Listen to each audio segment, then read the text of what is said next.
A prévia do PIB, medida pelo Banco Central, apontou uma desaceleração da economia brasileira em janeiro. O índice de atividade econômica do Banco Central chegou aos 148,5 pontos em janeiro. Esse é o maior patamar desde abril do ano passado, quando registrou 148,8 pontos. O indicador avançou 0,6% no primeiro mês do ano. Apesar da alta, houve uma desaceleração, já que em dezembro a variação positiva foi de 0,82%.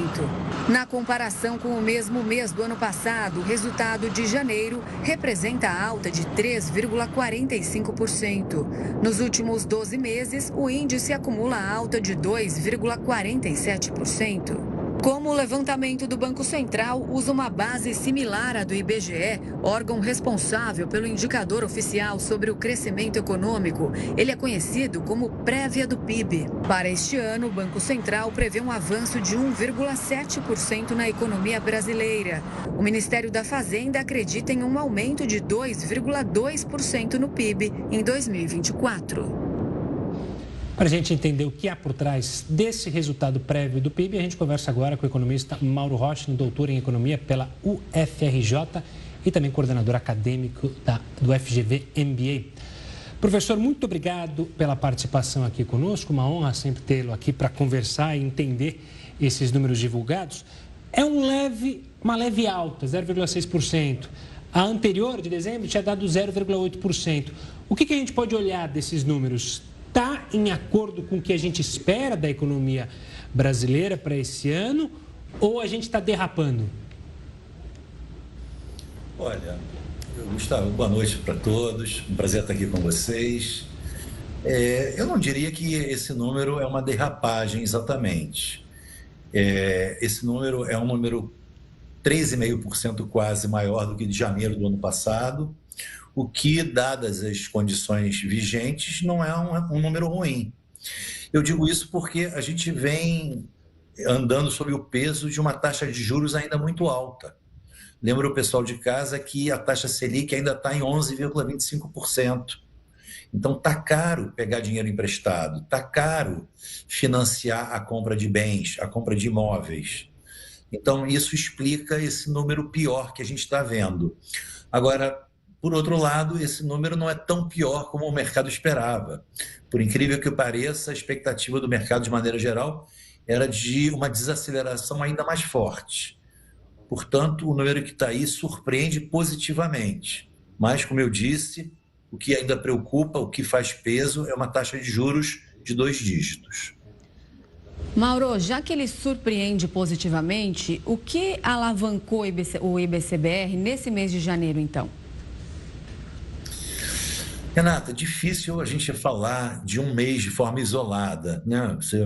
Num mês pode ter influências que são muito efêmeras. Eu prefiro tentar olhar um prazo um pouquinho maior e dizer o seguinte: olha, a política fiscal do governo ajudou o país a crescer um pouco mais do que se esperava.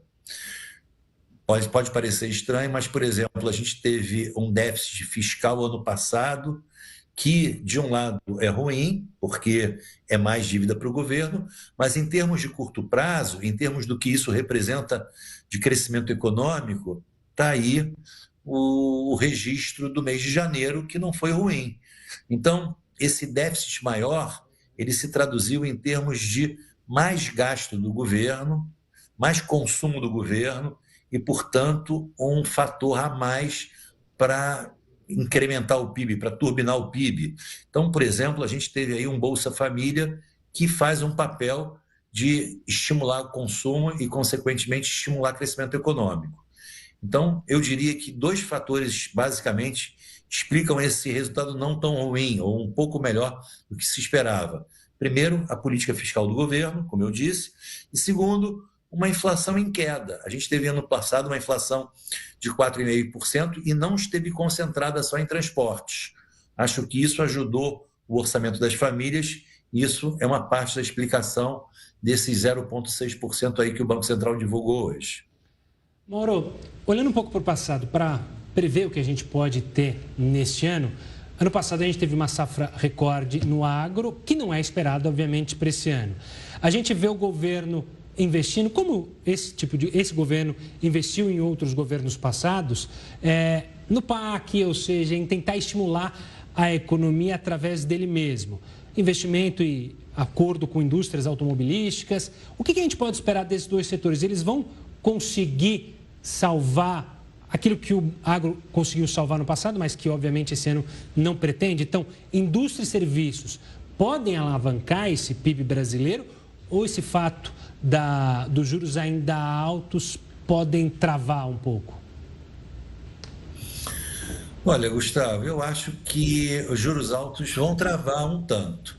O que está se discutindo, acho eu, é que se o país vai crescer um pouco abaixo de 2% ou um pouco acima de 2%. A gente não está falando de um dinamismo econômico que faria com que o país estivesse crescendo 4%, 5% ou 6%.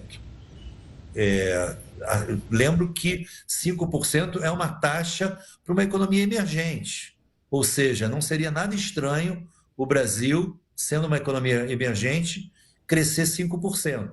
Mas acho que esses juros muito elevados, de um lado, vão explicar um crescimento mais baixo, e de outro lado, o governo esse ano vai ter que puxar um pouco o freio de mão no que se refere a gasto público.